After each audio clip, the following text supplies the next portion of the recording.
Prosperity is productivity, not just hard work. You can be very hardworking and still be broke if you are not productive.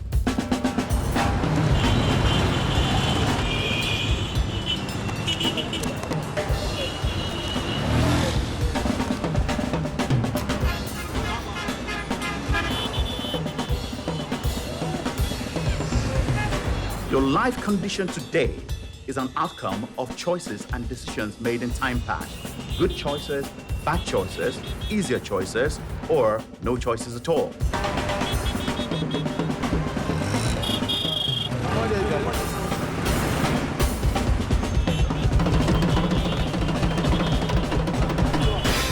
I took a walk through this beautiful world. Felt the cool rain on my shoulder. Found something good in this beautiful world. I felt the rain getting colder.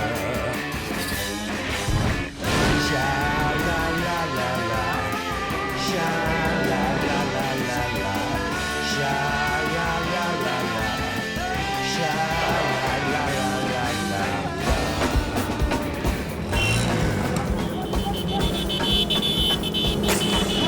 Lagos, Nigeria's megacity. One of the most dynamic, unrestrained, and energetic expressions of free market capitalism and do-it-yourself entrepreneurship on the planet.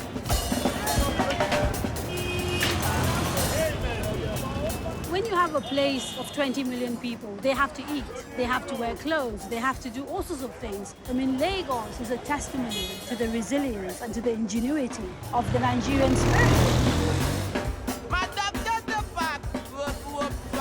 Buy, sell, trade, hustle, and claw. Make your own way, any way you can. Nobody does any one job in this country. They say you have to have 3 hustles. Yes. You see people making watches from scraps. There are people who make shoes. I'm wearing something that's made by a Nigerian. I provide my own water. I provide my own power because I have a generator, I have an inverter. There's an energy in Lagos, the hustle and the bustle. Nigeria, it's your boy MC on this one. Oh, oh. With a ridiculously overburdened infrastructure and a history of egregiously bent leadership, they long ago learned that ain't nobody gonna help you in this war. Pick up a broom, a hammer, buy a taxi or a truck, build a bank or a billion-dollar company, and get to work. I will push myself, I will do what I need to do, I'll do whatever it takes to take care of myself and my family.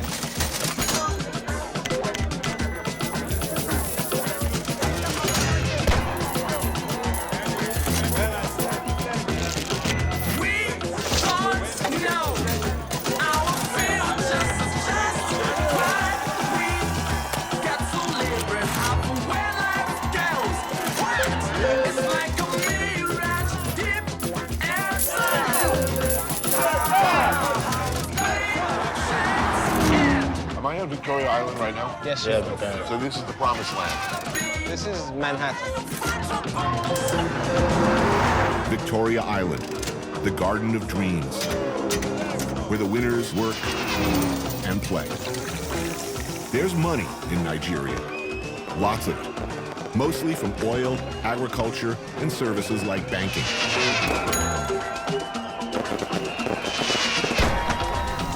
Lagos alone is the 5th largest economy in Africa. 9,000 millionaires and billionaires, many of Africa's richest people, live here. 50 years ago, there were 300,000 people in Lagos. There are now Almost 20 million. Around 20 million. Yeah. There's a whole lot of people leaving wherever they were, Yep. coming to the big city, looking to get a job, looking to make it big. Absolutely. The smartest, the fastest, the best, the brightest, make it over here. Yep. It's that place. It'll make you or it'll break you, sink or swim. Sheena Peller owns Quillox, one of Africa's most exclusive nightclubs. I built the nightclub by myself, my construction company. Spanky Wellington is an artist and businessman. I'm a record label owner, I'm an actor, I'm a director, I do videos and TV commercials, I'm in advertising, I'm in real estate. I'm training to be a chef. Why work so hard? I mean, you don't have to hustle. Your life is good, business is good. Why are you doing so many things? That is just something that is common in Nigeria, you know. There's the eternal Nigerian optimism that tomorrow is going to be better Where than does that today. come from? Why are Nigerians so optimistic? I think that it's born out of necessity. You know, you're either going to make it or you're going to be screwed. You almost don't have a choice. You need to be trying everything possible. I must make it. I must be successful.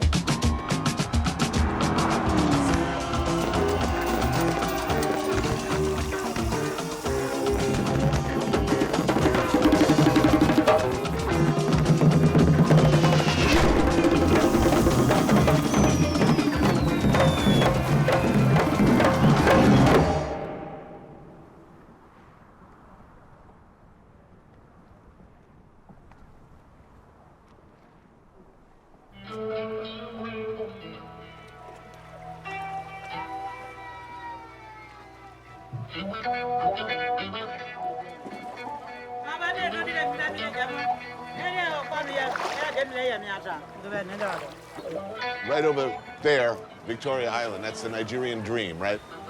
If I just hustle enough, if I figure out a way, I have a master plan, God's help, I'm going to end up over there.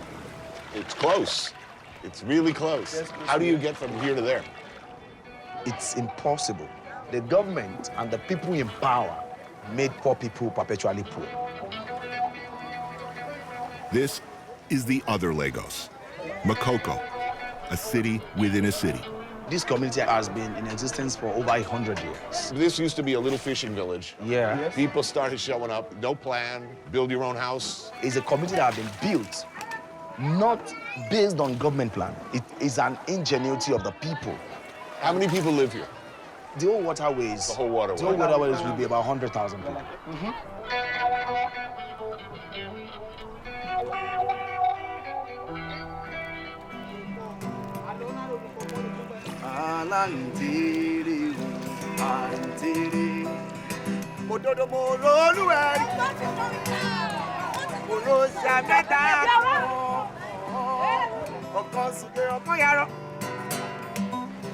Ọkàn tó kú ojú ọgbọ̀n ẹ̀rín ẹ bá délé mi o ẹ kí bàbá mi fún mi ẹ bá délé mi o ẹ kí yeye mi fún mi ẹ bá délé mi o ẹ bá mi kọ́mọ lọ́gbọ̀n nílé ìṣẹ́rí.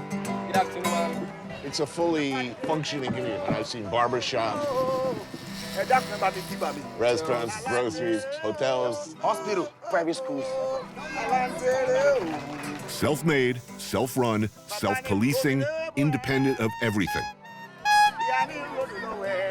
It exists because it has to. I mean, there's electricity, there's the water, all of this you provide, yes? Yes, we provide. Edauto Agbeniji is a musician and activist. This community started from nothing. Now it's booming and the government is coming to seize it. They want to get you out, right? Yes. They like to build hotels. Yes. Yami Mesu, the son of a neighborhood leader. But they've been forced to stop. No, it's not. They are not stopping. We've been able to halt them. 2-3 weeks ago, there was another community on the other side of Lagos. On the island, was also demolished. They just come and demolish. The people living here, their source of livelihood depends on fishing. They are fisher people. So if you take them to the mainland, it's like taking the fish out of water. Out of water. You can't survive. You can't survive. You can't survive. What do we got here? Okay, this is called moyo. Moyo. We eat it with this cassava flake. We call it eba. All right. And here we call it gali. That looks good.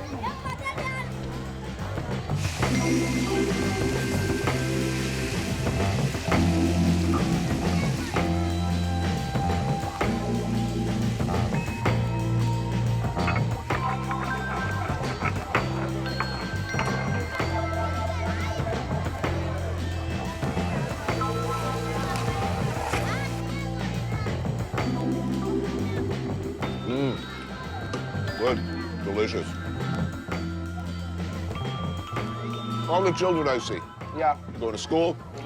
What will they do? Will they stay here and take up the family business, or are they going to move on? Well, some will grow up to become accountants, they'll become professionals. But what would a lawyer do? What would an accountant do when there is no food? Most of the fishes that are being sold to the rich men in government were actually taken from this village. Right. We need people that do fishing, do farming. But you're going to need lawyers. Definitely. You're going to need... Everybody needs everybody.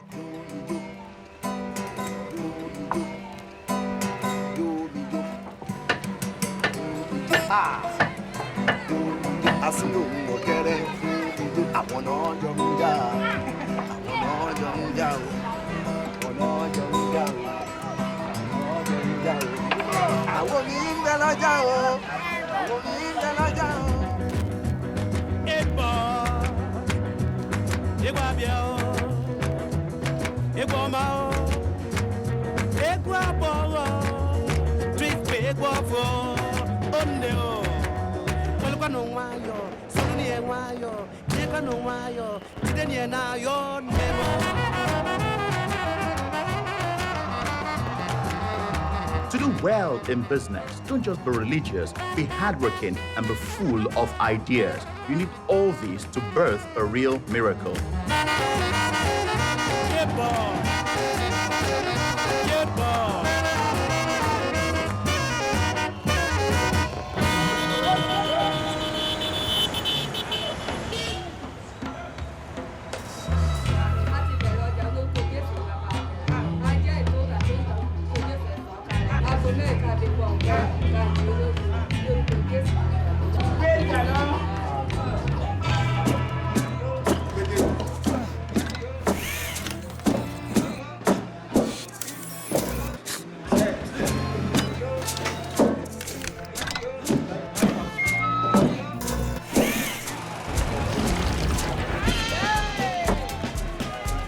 The Computer Village. Yes, this is Computer Village. It's your tech hub. They sell everything here.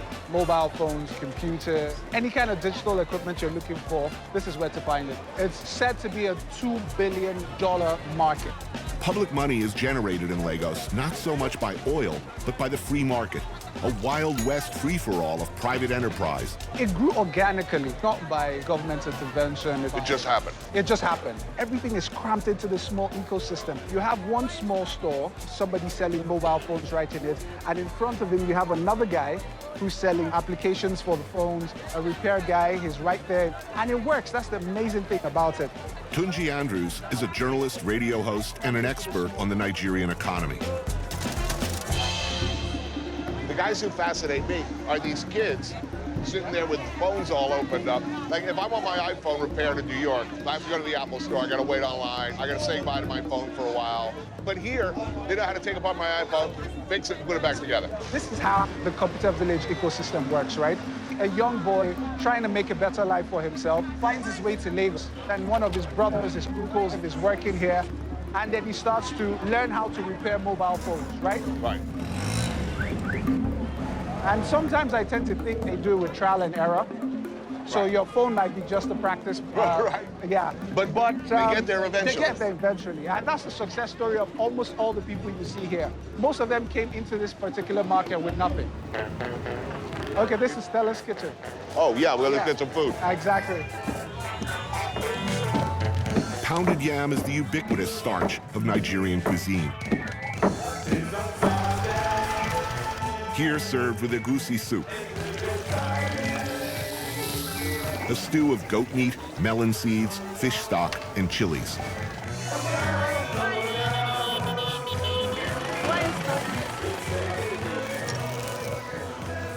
This is very, very good.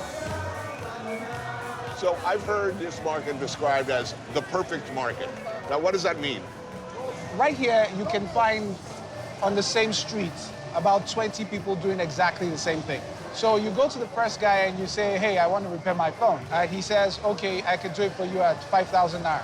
Now, all you have to do is look across the road and find somebody who can do exactly the same thing. And he knows that, right? So he starts to think to himself, I better give him the best price I can possibly give him Right. so that I can get his market. Completely unregulated as far as prices. Completely unregulated. So it's really the free market at its purest. Exactly.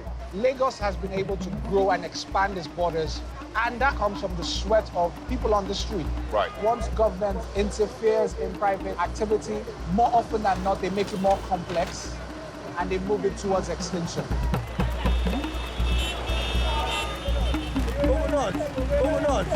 Let's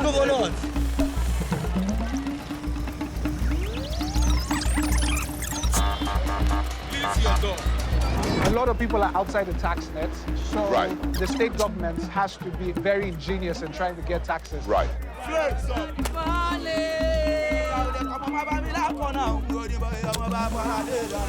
Who really runs the streets? The de facto front line of law and order are area boys. The government tries to get people on the street, like the foot soldiers. An area boys crew levels street taxes on, well, everything.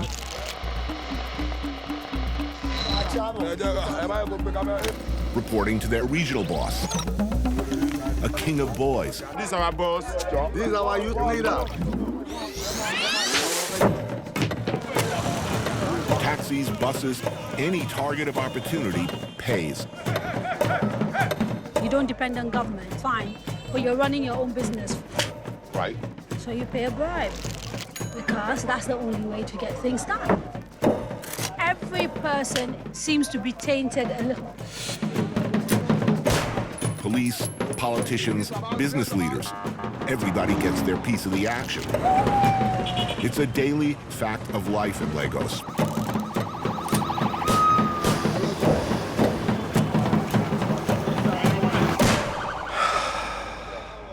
This is a big oil-rich country. Why doesn't it look like Dubai? Well, I hate to be on this show and talk Nigeria down. You know what it is? Because you hear all these things all the time. So yes, there is corruption. It is about corruption. It's about the fact that the resources that are supposed to be used for people aren't being used for people. Kadaria Ahmed is a progressive journalist, editor, and TV host who moderates the presidential debates. Years of military rule meant that people were brutalized. There was a fight against thinking. There was an anti-intellectual movement where Absolutely. you were punished for... Shamed for Yes. reading, for having an education, for aspiring to those So things. yeah, you saw a decline in education that continued for 30 years. The biggest obstacle in this country is the political class. Because what we've had, in Nigeria is, if you lose elections, you then jump to the other party and you win elections. And then if you lose, you go back to this other party. So it's the same people. They're going to fight tooth and nail to stay in office and to keep the system the way it is.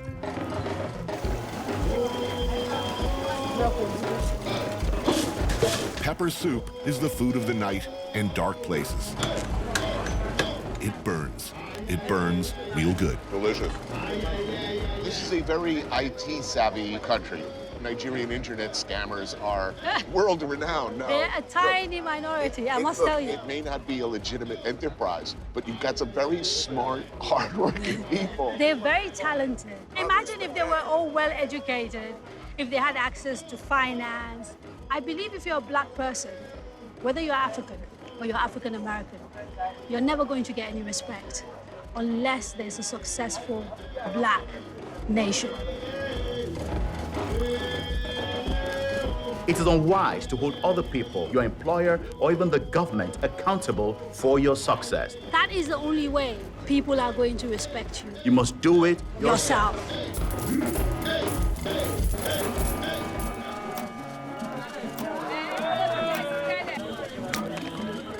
Queen Elizabeth came to Nigeria in 1959. The 33 million people of England's most prosperous African colony were ready for independence.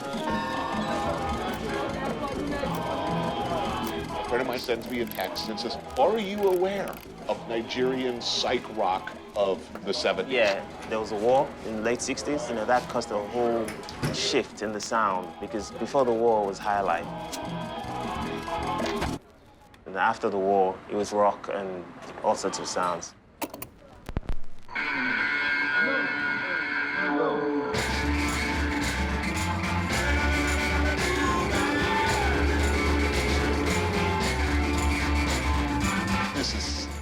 mind-blowing, like amazing stuff. This was a game changer. It's as if everybody took acid at the same time. It was less the acid and more, let's just freak out. These new sounds, mutations on funk, jazz, and rock, marked an explosive change in Nigerian culture. How did it do when it came out? It was wildfire. Really? Was it? It was a massive hit. Temi Castro is a collector and aficionado.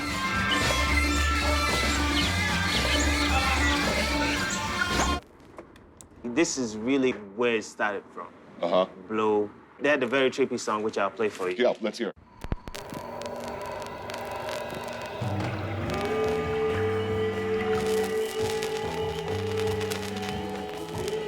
This is freaky.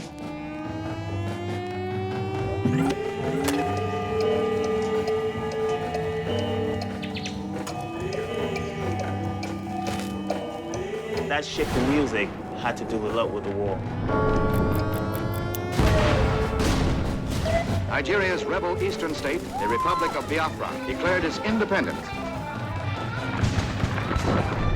That music was needed to translate the darkness.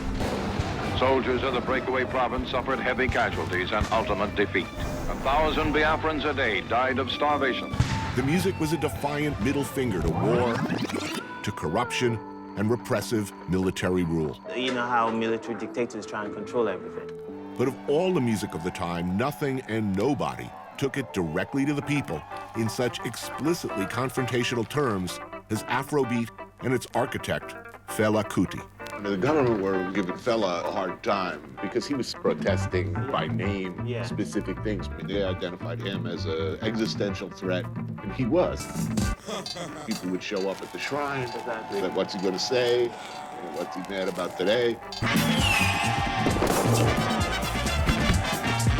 Fela was an African superstar, a loud, persistent, and unwavering voice of opposition and resistance.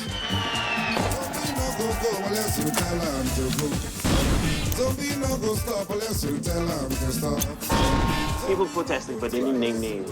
But Fela would name names and say, you know, you're the...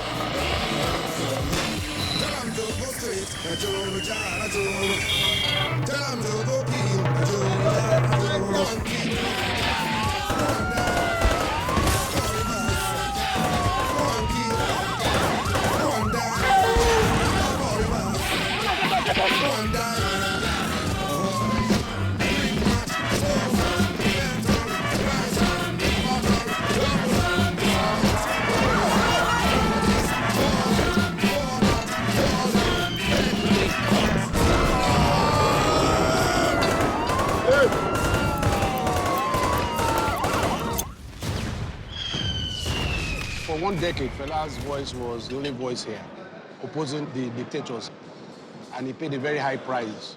His house was burned. He was stopped from playing. Fela died in 1997 of AIDS after a social life that could be best described as complicated. He married 27 wives in one day, for instance, but he left behind an enormous legacy and a family, including 2 internationally celebrated musicians in their own right, Femi and Seun Kuti.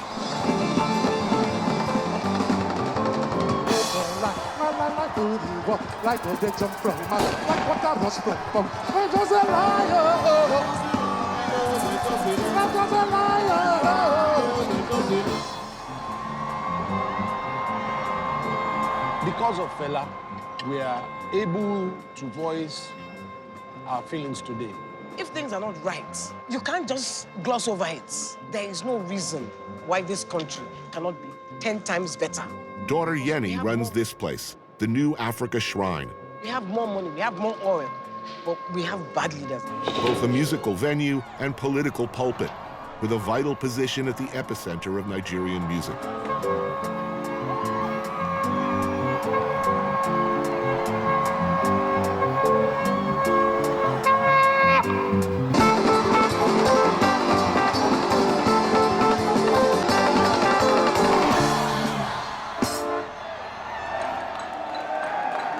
So you drink beer? Especially when Anthony is drinking beer, I'm drinking beer too. How can you say because he's drinking beer, you're drinking beer? I'm a fan. Of him drinking beer? No, of him. No, I'm a fan of beer too, but you know, he's drinking beer, I'm drinking beer. You grew up at your dad's compound, and I know at one point he wanted you to become an area boy, and he thought that that would be good street cred. That's to put it kind of mild. He just wanted me to be, like, from the streets. We've been running into area boards constantly through this week. And I kind of want to know how the structure works. If you wanted to go for election, for instance, you will need to see all the area boys. You'll have to give a lot of money for him to get all his gang members to vote for you. And if you do a good job in dealing with this, you probably would win. That's not quite democracy, though, is it? No, it's not. Nigeria is not really a democratic state.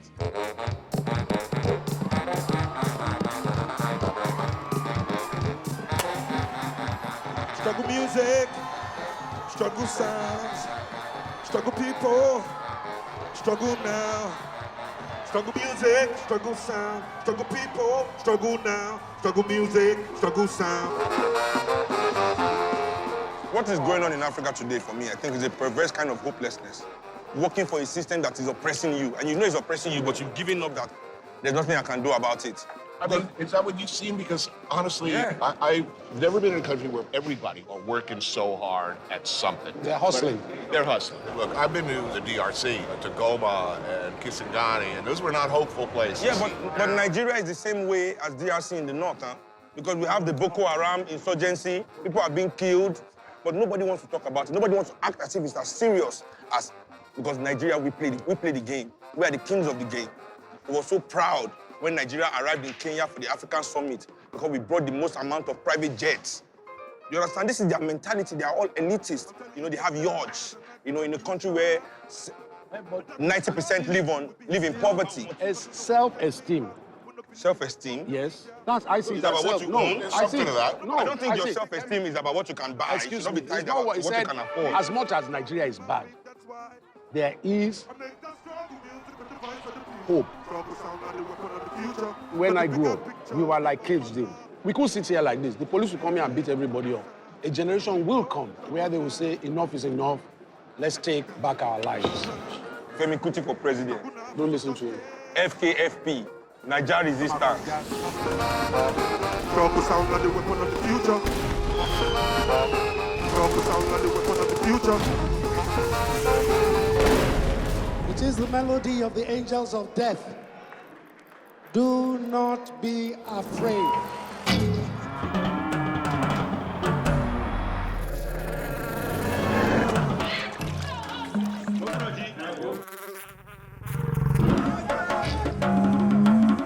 The Hausa are the largest tribal group in Nigeria. Known originally as cattlemen, they have become powerful politically as well.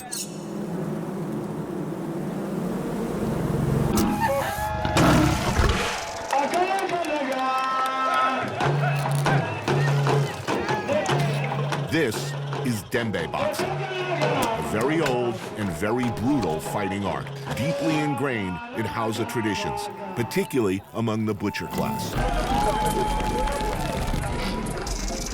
It is a way for tough young men to earn a few bucks. We are Africa, man! Prove themselves and break up the grim routine of their daily lives.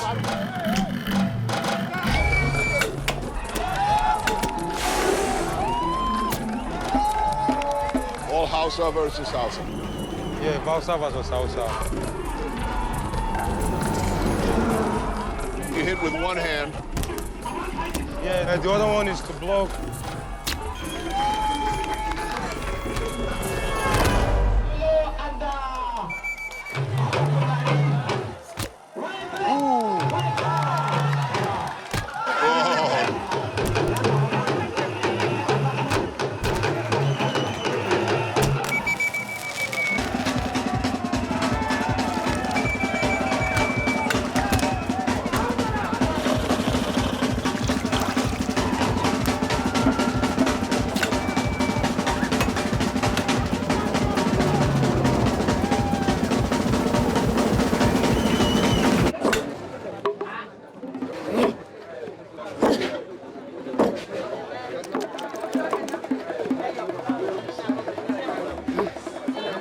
welcome you to the outside community, Agege.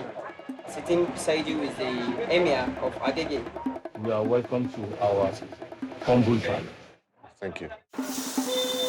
Interreligious and intertribal violence has been a fact of life for years in Nigeria. There are over 300 tribes, and tens of thousands have died during such conflicts. In Lagos, some are trying to rewrite that narrative. The neighborhood of Agege is a melting pot of different tribes and religious groups. This was originally a Yoruba area, yes? Yes. But the Hausa people have been living here for a very, very Yes, long for a time, long time. cooperating very... 154 years ago. There are intermarriages in between us and them. So that is why there are a lot of understanding. Masa, rice cakes made from Nigerian sticky rice, sugar, and potash, a mineral-rich salt. This is fura. It's made from millet and milk. It's more like a yogurt, a little slightly sour. Yes. Oh, that's great. This is one of the surprising foods. It's also made of beans. This is all beans? Yes. Danwake, high-protein bean flour dumplings served with tomatoes, onions, and a peppery sauce. Delicious. The moringa. And moringa salad, made from the leaves of the zogala tree and said to have medicinal properties. Kuli-kuli powder is a garnish or condiment made from ground peanuts. What do you see the future of this area and your people? Anything relies on education. We promote both Western and Arabic knowledge.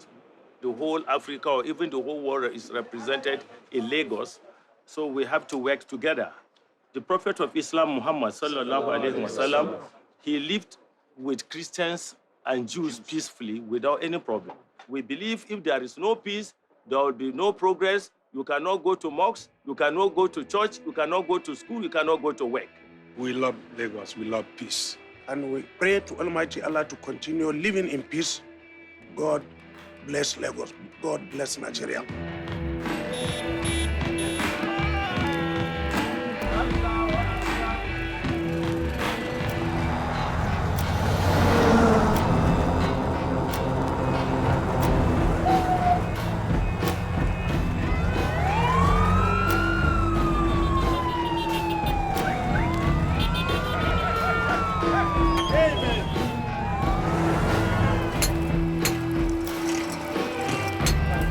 Good cooking takes time.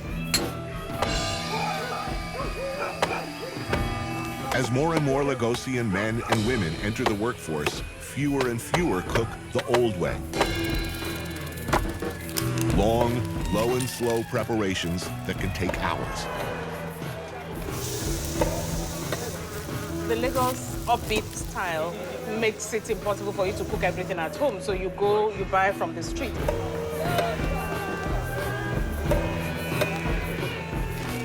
So who blogs about food here? We all do. We all blog All about. of Yeah.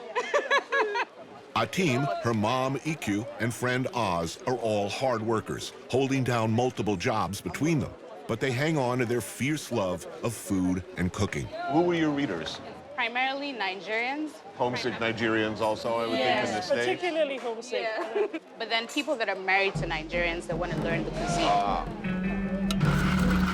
These days, one often eats quickly at a place like this. Yakoyo, serving traditional Nigerian dishes made the way they should be made.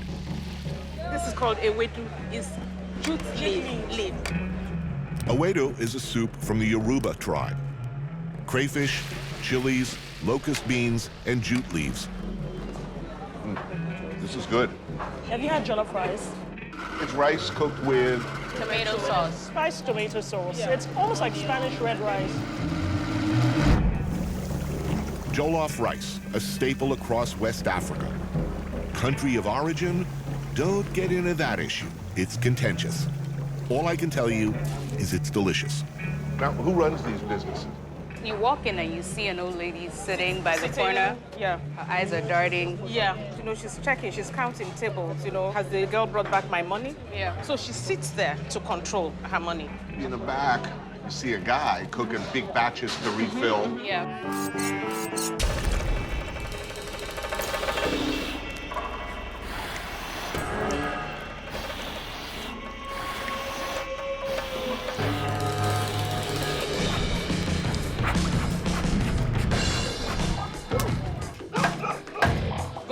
Okay. This is pounded yam. Of course. This I've seen. And this is amala. Pounded and cooked, kind of like this. No.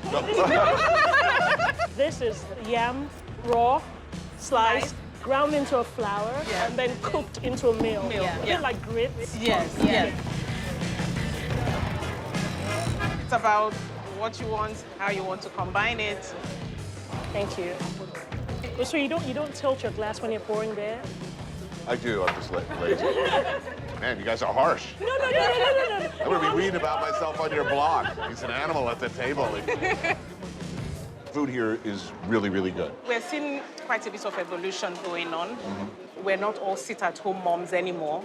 Not many people want to pound yam. She certainly does not want to pound yam.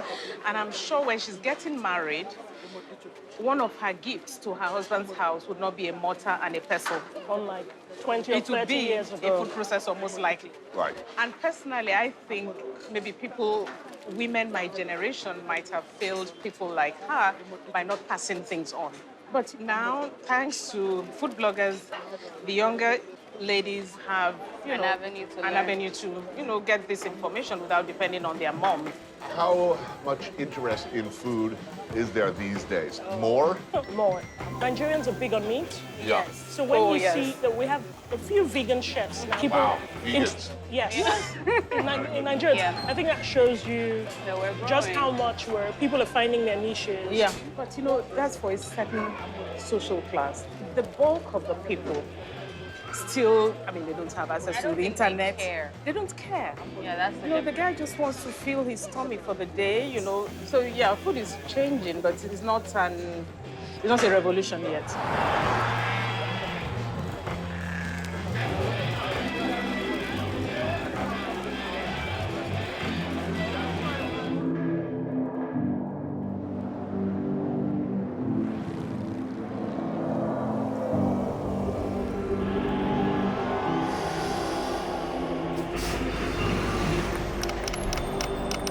Kids with no education.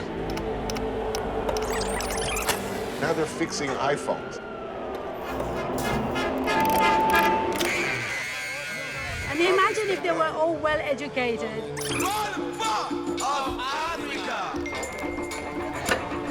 They say that where there's a will, there's a way. And there is plenty of will in Nigeria. Find a niche, create a business, build a home, a school, a community, or look beyond to creating a new society.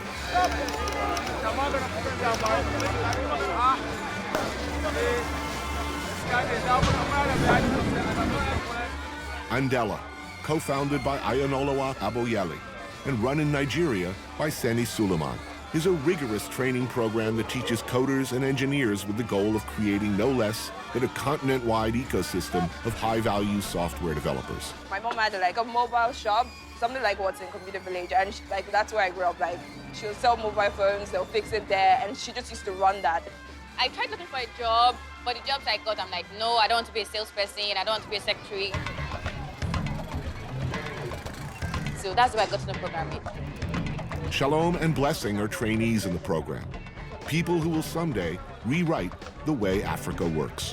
As you can see, there are a lot of issues in Nigeria today. The average Nigerian is struggling to just food, water, clothing, shelter. We all believe that this will change, and we all believe that we'll change that.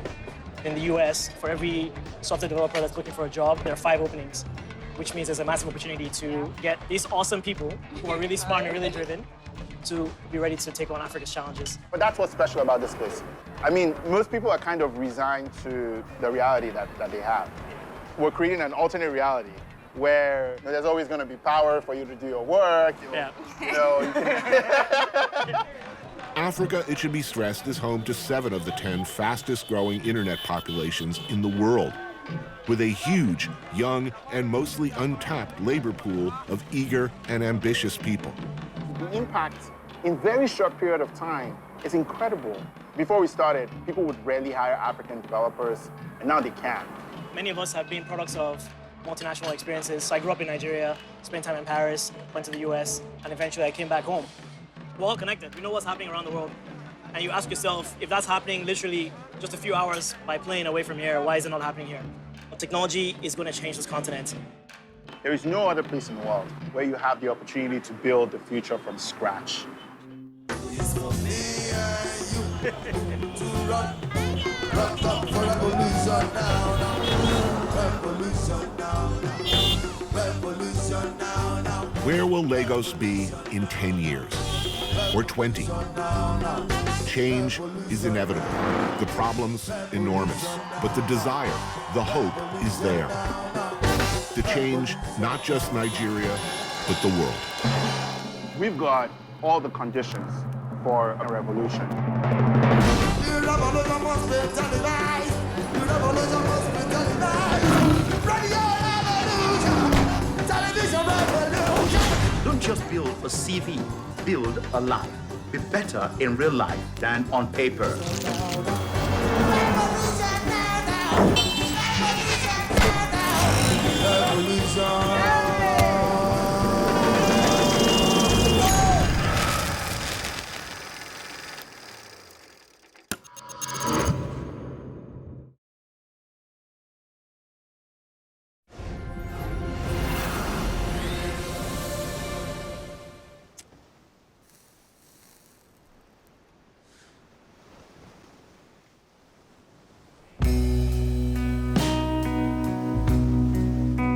Seattle, a city with a collective identity constantly in flux, always changing. But what it's always been and continues to be is a magnet for creators to come experiment and to make their own. Oh, and weed is legal here. I took a walk through this beautiful world. Felt the cool rain on my shoulder. Found something good in this beautiful world. I felt the rain getting colder. Sha la la la la, sha la la la la la, sha la la la la, sha la la la la.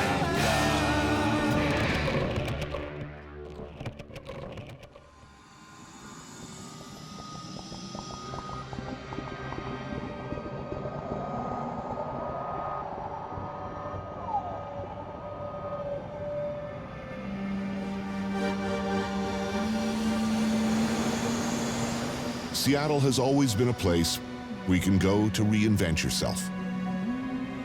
It's a place that on the surface would seem to require commitment. Famously gray, rainy, not particularly friendly, and all the way up there in the far corner of the country. A place you could get work in the aircraft industry or make music or, rather notoriously, become a serial killer. Whether outfitting prospectors during the Alaskan gold rush or looking for some kind of cred from the music scene. It's always boom or bust.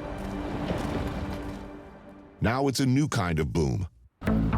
Microsoft, Google, Twitter, Expedia, and Amazon are the big dogs in town. A flood of them, tech industry workers, mostly male, derisively referred to as tech boys or tech bros, rapidly changing the DNA of the city, rewiring it to satisfy their own newly empowered nerdly appetites. Meet our new apple martini drinking overlords. Tech boys! Tech boys! Tech boys! Tech boys! With your mustache and your paycheck and your blue badge and your lipstick, with your mouth full of the party line and your weekends working all the time, all the time, all the time, all the time. Fish and chips is the thing, right? That's the thing. Yeah. Astra, Elaine, and Dustin Patterson are members of the local band, The Gods Themselves. They wrote a song about the new kids in town. Pacific Inn Pub is a holdout, a place that has so far managed to resist the temptation to appease the invaders.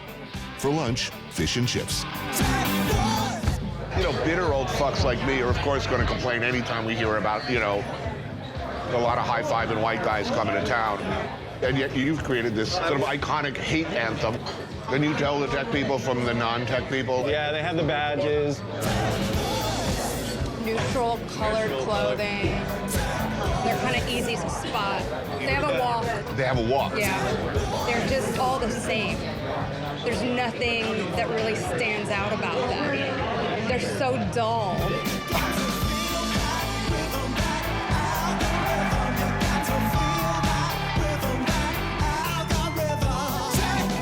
Dating apps are really big here. I have a few girlfriends who have dated a couple of tech boys. Is there personal hygiene an issue?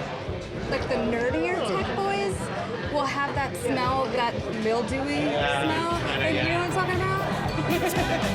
Wow, you really have a low opinion of these people. Well, we're generalizing now, Tony. Yeah, I'm all for that. Everybody in Seattle's a musician, a serial killer, or a chef, as far as I'm concerned, so.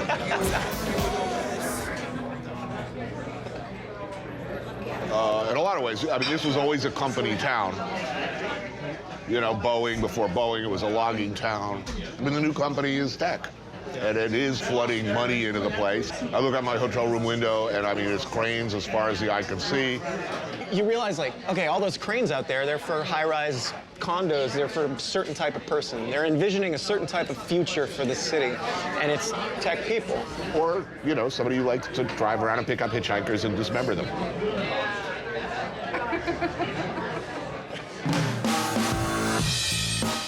Capitol Hill is Seattle's established neighborhood, going back to the mid-1960s. Old school cool, but with every passing day, change. The Hill has become the new weekend stomping ground of breeders from the tech companies, and the locals are displeased. John Criscatello, street artist, is waging a one-man war against the rent hikes that are pushing people like him out of the neighborhood. Are we talking about an infestation of tech bros? Well, is this, what, 10 years ago, would this be a gay neighborhood? It was sort of enclave for artists and for queer people. And so what's happening now? Or big tech corporations that have moved into the city. People need someplace to live, so a lot of development companies bought up every corner. If they keep this sort of facade, they can build taller. So this was just this, and then they plunk this down in the center. So they're keeping the character of the neighborhood they sort call of, it kind of. façadomy. I've heard it termed façadomy. Problem, of course, is that rents double. So what you used to be able to get a studio apartment for $700, now all of a sudden the entry point is $1,500, which is considerable for artists, anybody. You know, that's the sort of lament now is, where are you gonna go? Where are you gonna go? Yeah. Where are you gonna go? Right. So all these outsiders are coming in, renting expensive apartments. What kind of businesses are opening to accommodate these new arrivals? Well, in this neighborhood, that construction over on that side is a Whole Foods. Oh, no, that's a sign of the apocalypse. That is the end. That's the official indicator that the neighborhood is fucked. That's it right there.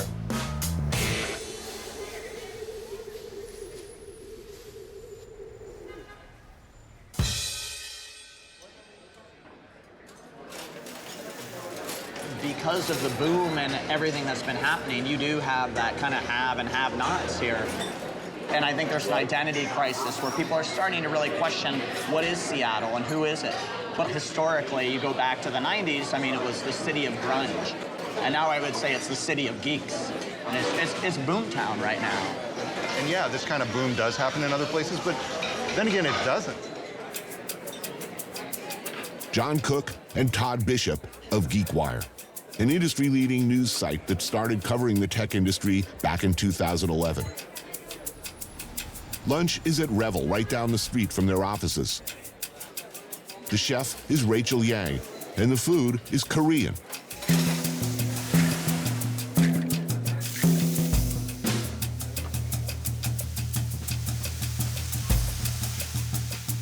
To eat, cilantro noodles, yu choy, and thinly sliced flat iron steak.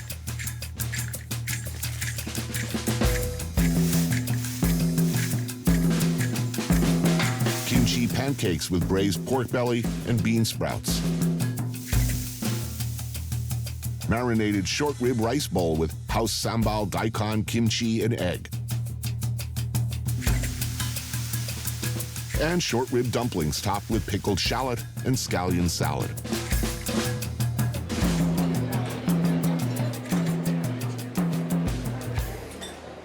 Of course, I'm hearing from a lot of people who are bemoaning the loss of the old Seattle. Right. This invasion of outsiders. Certainly the community is going through a lot of growing pains, and there's an element of the city here that is rebelling against the progress, especially as we talk about a company like Amazon that controls massive amounts of the downtown real estate footprint now. And that's what scares a lot of people here, including myself, because I see how the trends of history change, especially in technology, that one day Microsoft's hot, the next day Apple's hot, now Amazon's hot. They go through these cycles and they don't always live through them. And we're left with a city that's totally transformed because of it. What percentage of the total dollar-generating space on the internet is occupied by porn? Well, you know, this is Todd's expertise, so I'll defer to him. Historically, the adult industry, even if it's not completely dominating the economics all the time, it is the leader of technology. It's the first with HD. It's the first to try out a new wave of 3D technology, virtual reality, augmented reality, and you see it over and over again. The latest is VR and AR. Yeah. Do you know that do you know the #1 search term on porn websites for the Seattle area?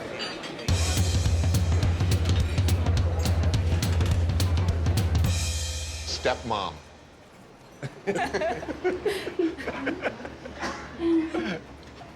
What's the fuck their stepmom? Jesus. Jen McEwen and Jesse Adams are two nice people who've chosen the porn business as a way to make a living. They launched My Candy, the world's first mobile app store for masturbators and aficionados of graphic erotica.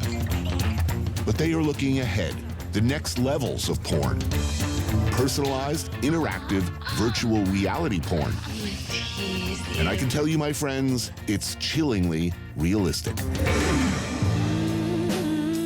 Generally speaking, who are your customers demographically? Mostly male. But yeah, they're coming from all over the world. Right. They're looking for more unique experiences, and I think that's why VR is very important for them. And just also a lot of people who say they discovered their sexuality and their identity through stuff like this. What the adult industry is really good at is wherever your specific interest is, we'll find the exact person for you. Well, the exact piece of content. Like Amazon does. Yeah. So Tony, based on your previous purchases, you know, we can recommend the following stepmom-related materials. So you want to see some VR porn? Yeah. Yeah.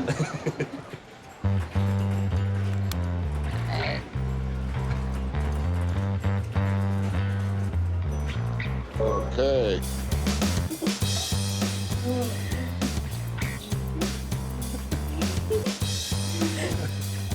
Oh my God. Now, should I look behind me? Because I don't want to get spit roasted here. Oh, okay. Hey there. Wow. Yeah, that's kind of scary.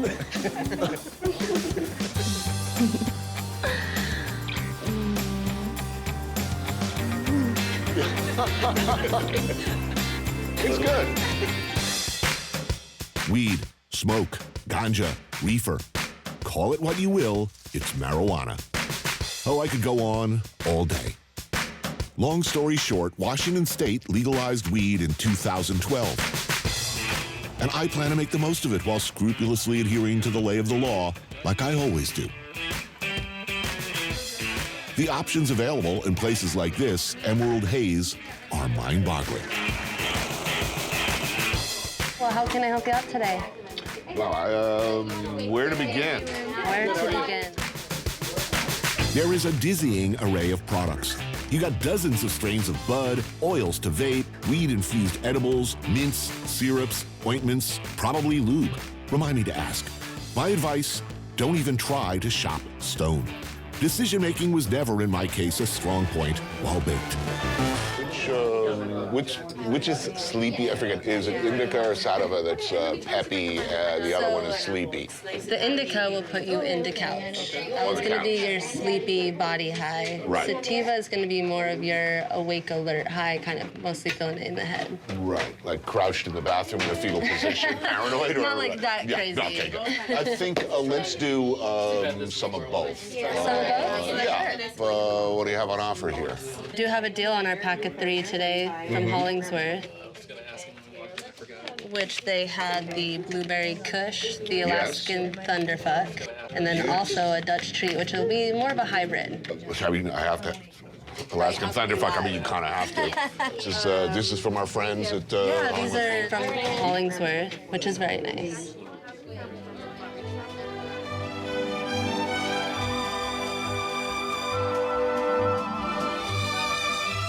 Two hours outside of Seattle lies Hollingsworth Cannabis Company Farm.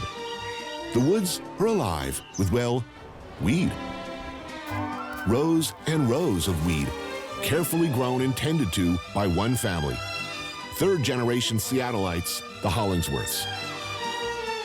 And at the helm of the company, these guys, brother and sister duo, Raft and Joy Hollingsworth. Oh, hi! Didn't see you there. Wait, hold on. Oh, hi. Didn't see you there. Didn't see you there. It's 2015, then you say the rest of the shit. No, I can't remember. Okay, we're gonna do it. I'm Joy Hollingsworth. I got it. Oh, hi. Say it, say it. Let's take a closer look, shall we? While some corporate outfits are rushing to cash in on the new crop, the Hollingsworth Cannabis Company is doing it a slower, more personal way. Solar-powered greenhouses, hand-trimmed buds, and hand-packed bags ensure the freshest and highest quality of chronic. They're keeping it all in the family. Raft runs the manufacturing and growing. Joy does the processing and sales. Auntie came out of retirement to assist with the oil cartridges. Dad puts labels on the packaging, and Mom fills the ready rolls and assists in quality control. As I will, and have, and will again.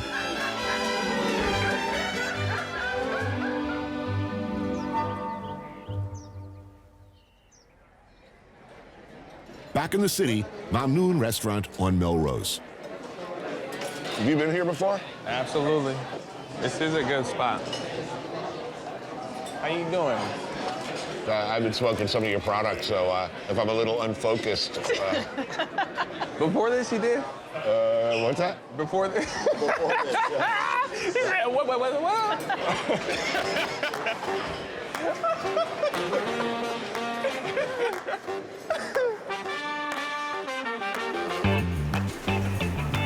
Mamnoon is a modern take on traditional Syrian and Lebanese food, and it's done well. There's Baharat spiced beef and lamb kebabs, fried cauliflower with tahini, a summer fateh with local squash and charred tomatoes topped with sizzling brown butter and pine nuts. That's sweet and sour rice wrapped in grape leaves. This looks so good. The hummus is great. It's my favorite cuisine. So how's business? It's been an interesting 3 years because I feel like every year we've been like refining the process and trying to get better. We're the little guys. Right now, we're mom and pop.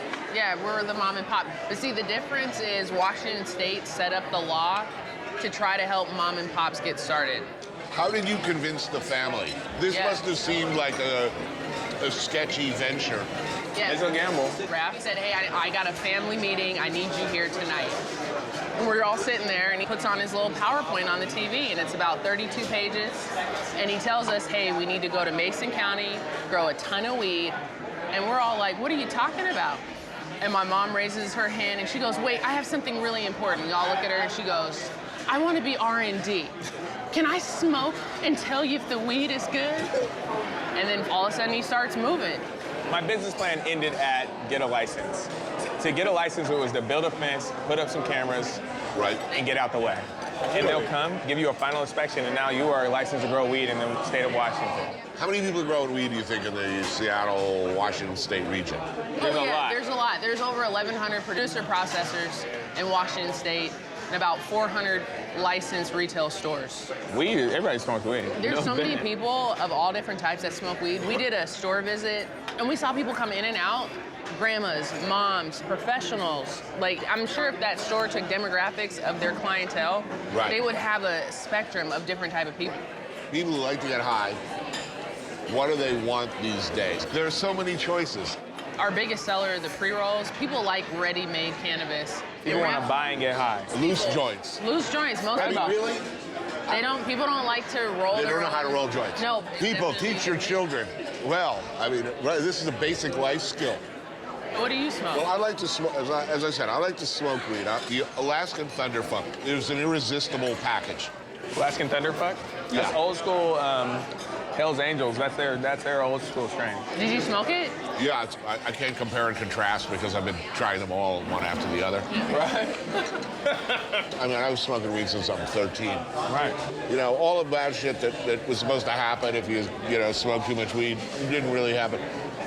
But looking into my own life, I have seen my ambition. There were things I was thinking about doing, but, once I start smoking some good weed, it's like, yeah.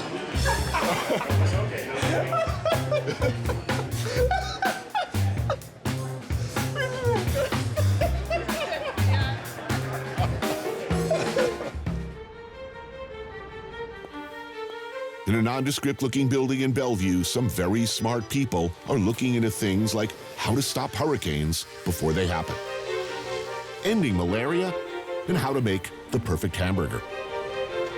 Nathan Mervold is the former Chief Technology Officer of Microsoft, a genius, an inventor, and a very wealthy man who's free to indulge his passions, most noticeably for cooking and all things food.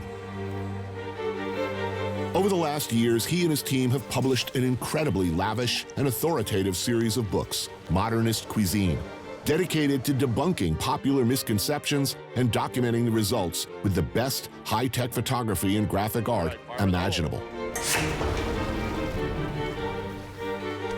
Head chef Francisco Migoya is leading the team into a new mission now, demystifying bread for all of us. People like me, someone who's cooked his whole life, I live in terror of bread. Anything that rises, in fact, like a horse, senses my fear and insecurity and misbehaves. I'm tenuous with any doughs. I see people who work with it all the time. They're slapping it around like it's nothing. I'm like this, and it always goes wrong on me. It just never quite right. Will your work help me in my... It will help you, Tony. Bread is actually amazingly robust. Although we've got lots of recipes, recipes aren't as important as understanding sort of the fundamentals of what's going on. And once you do, it's really quite forgiving. Few things are more mysterious and unknowable than the bagel. Can one perhaps create the perfect bagel and with toppings that don't fall off? As a New Yorker, I'm inclined to say no, but now I'm not sure. And what is this? Bread in a jar? But what? What is going on here? This is the kind of sick thing we do.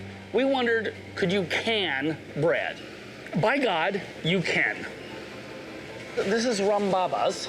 Oh, I which love is them. a bread in the sense it uses yeast. Yes. And we canned them. And now watch what happens when we open it up. Isn't that awesome? It's really good. And how long will this stay in there? 9 months. And it so I can have good? perfectly fresh bread in 9 months if I just pop the top on that thing. But look, jaded cooks and chefs like me, they still find there are certain unknowables or things that cause them to pause in the kitchen and gaze with wonder at the magic of something like bread. Aren't you afraid that in some way you're doing Satan's work here by quantifying magic? Food is a very romantic thing. It's usually experienced, at best, in an emotional way. Absolutely. By explaining it. Absolutely, it's emotional. Absolutely, it can be art. But knowing how to do it right, to me, doesn't diminish that.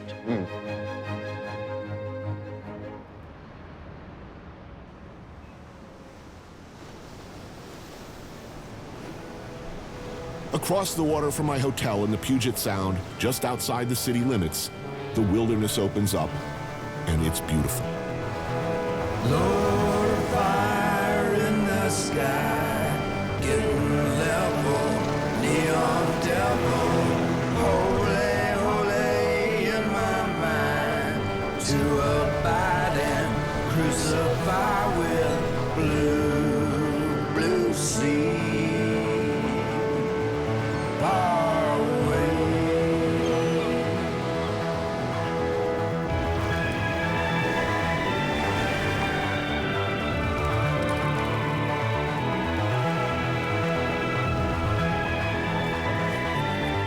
On Vashon Island, a clam bake with Dungeness crab, spot prawns, mussels, corn, and potatoes covered in kelp and steamed together under burlap.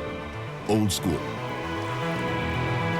Lord of fire in the sky, getting level, neon devil, holy, holy in my mind, to abide and crucify with blue, blue sea, far away.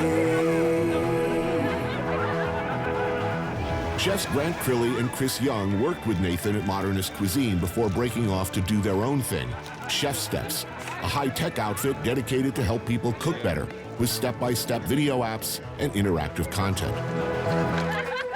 Essentially, the way we look at it is our job is to help people cook a meal for their family, cook a meal for their friends where they're happy and didn't know they could cook that well. Yeah. Because we're kind of technologists, too. We think, you know, there's a role for technology, but there's also a role for craft and tradition. I think there's an element of uncertainty and risk that is very exciting to me when I cook. You know, it's the imperfections in life that are most interesting. If everybody knew how to sauce pasta correctly, I don't know that that would make me happier. The kitchen is a pretty scary place for a lot of people. And so if you can bring technology in that takes that fear away because they know that it's going to come out well, they're going to be happy with the result, that'll get them to cook again. Coming from the guys who, you know, wrote Modernist Cuisine, we're trying to find that 21st century blend between YouTube and Instagram and technology and tools like that with the things that are great about cooking, which is sharing a meal. I think you're missing a central dynamic here. I mean, why do people Instagram pictures of food? To share their wonderful eating experience? No, it's to make other people feel bad about what they're eating. It's like, look, I'm eating I agree with that all for these sure. incredible crabs, and you're sitting at home in some, you know, dirty underwear eating Doritos. I mean, hopefully. I mean, Doritos are pretty tasty.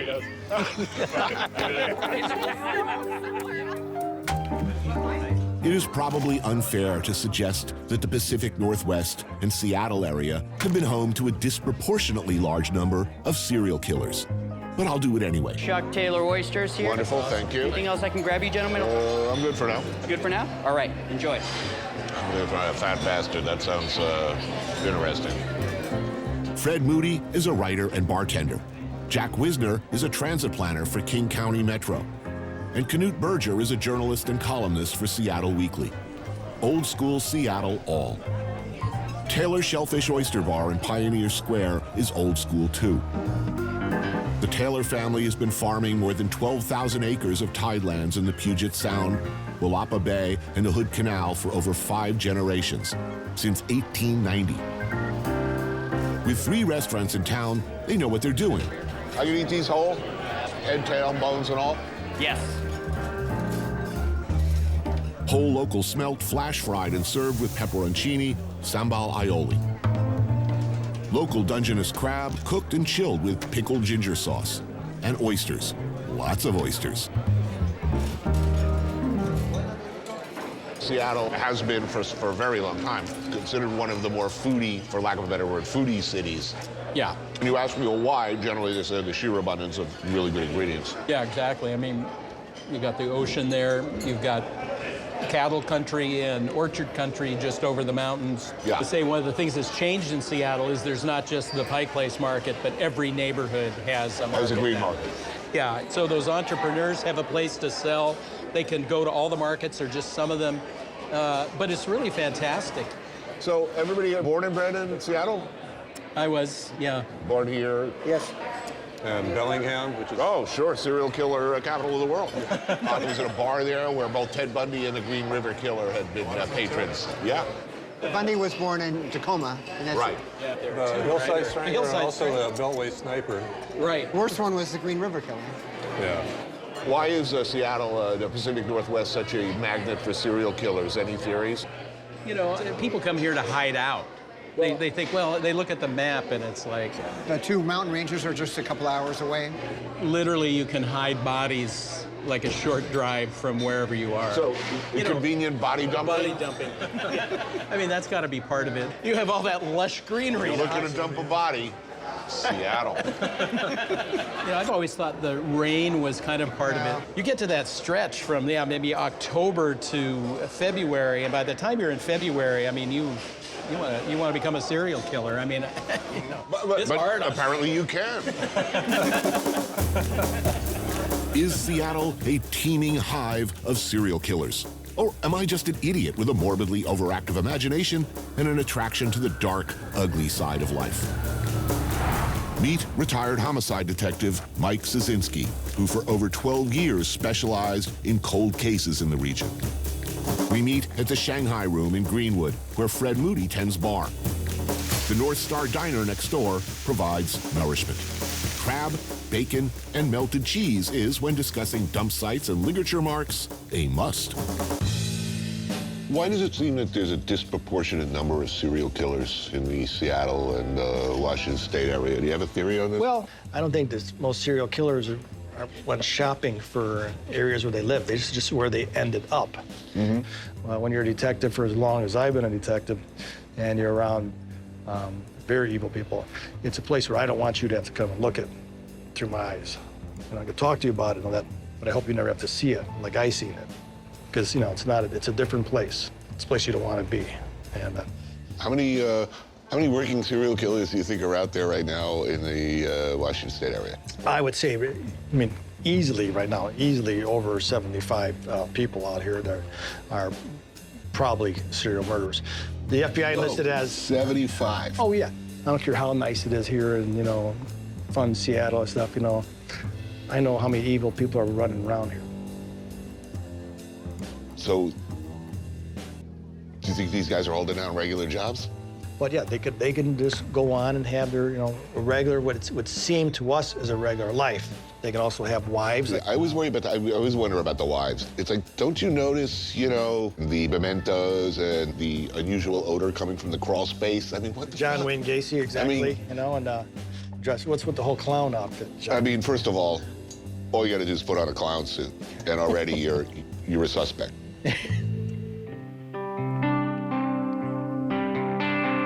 I've given to you, Jane, a torn and tattered love.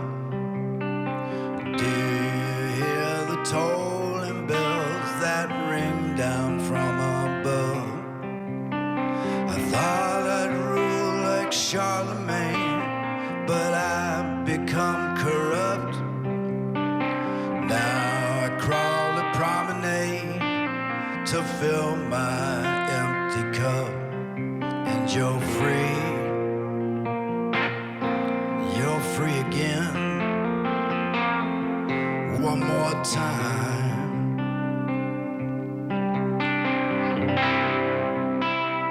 Mark Lanigan is, to my mind, one of the greatest living singer-songwriters making music today.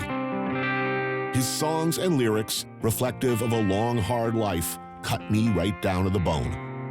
His career has spanned 2 decades, beginning with the Screaming Trees in the 90s and continuing through numerous brilliant collaborations with artists like Queens of the Stone Age, PJ Harvey, Kurt Cobain, Uncle, Mad Season, The Gutter Twins, Isabel Campbell, and Massive Attack.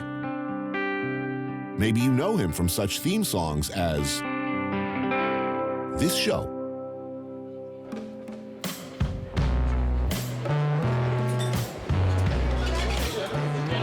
Wow. Spicy. Yeah, that's good. Dinner with Mark and touring guitarist Jeff Fielder at Ocho. in Ballard, where they serve up generous drinks and Spanish-influenced tapas. You grew up around, what, two hours outside of Seattle? Yeah, in eastern Washington, which is like countryside, ranching, farming community. You don't live here anymore. You live in LA now? Yeah. How long since you left? It's been 20 years. Oh, wow. But I come back here, you know, a couple times a year, play shows. I still have family in the city, and I think of it as home still, you know. I always will. It's just, it's the home I don't live in anymore. We put on the long white dress while I burn when there's no more tomorrow. Will you walk with me underground and forget all the sadness and the sorrow? Ba-da-da-da, ba-da-da-da-da.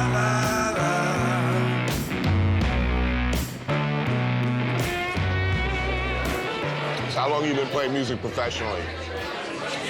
Well, kind of the whole time, you know. I mean, I played my first gigs when I was 13.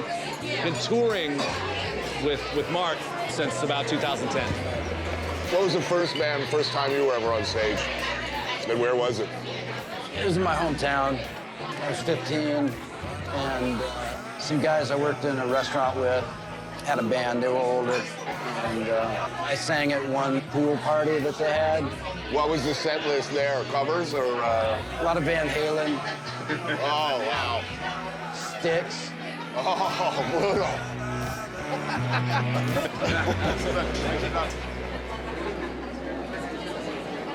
You have played and play with a lot of different people from different styles of music.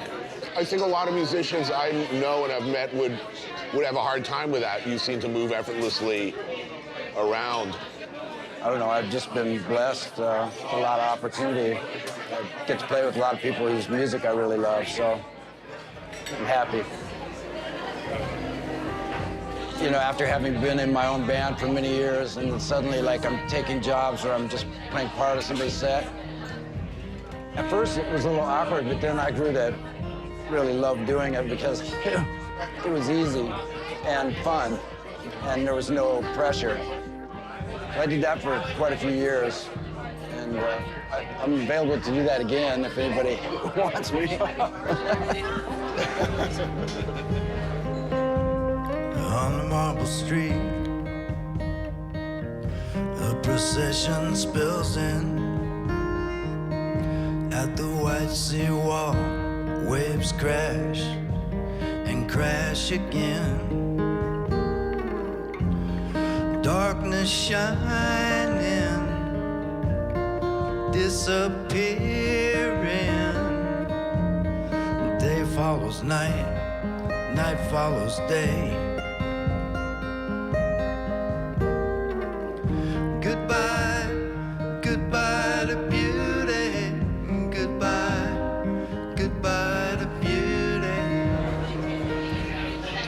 Are you at all sentimental about how Seattle used to be?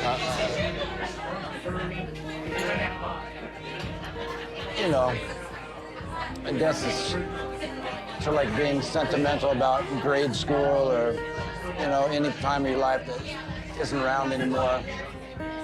I miss some of the guys that were around then that aren't around anymore, you know, some of my friends. But, you know, that's life. Goodbye to beauty.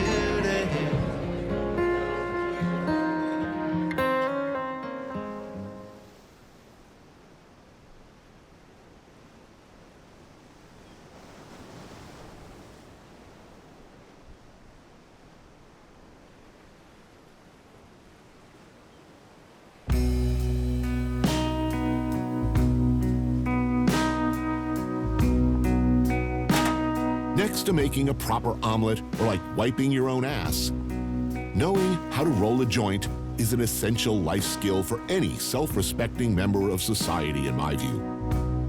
Pay attention, people.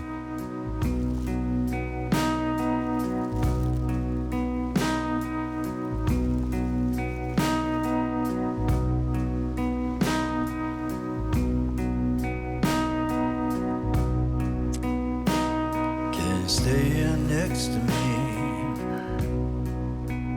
We just keep driving. Because of you, I see a light.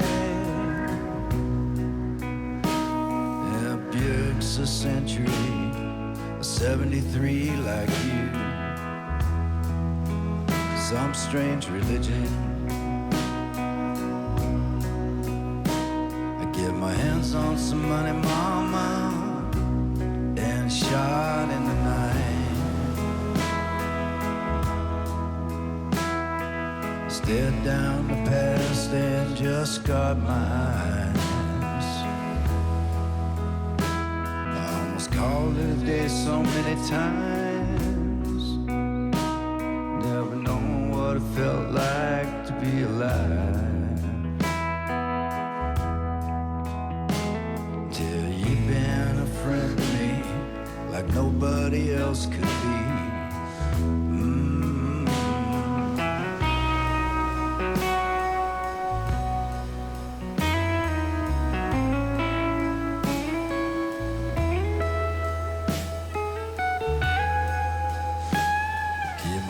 On the wheel now, mama, I'm gonna honestly try.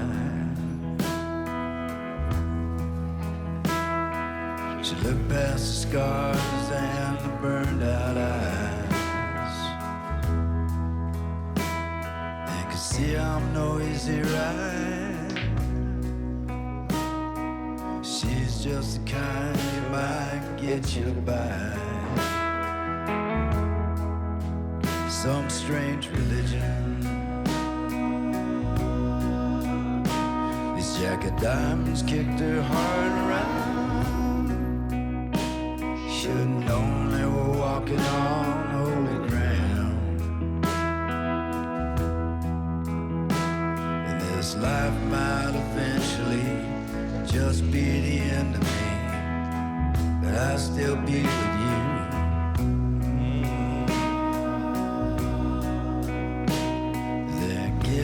Next to me, I just keep driving. Because of you, I've been alive. And the Buick's a Century, 73 like you. Some strange religion. Buick's a Century, 73 like you. Some strange religion.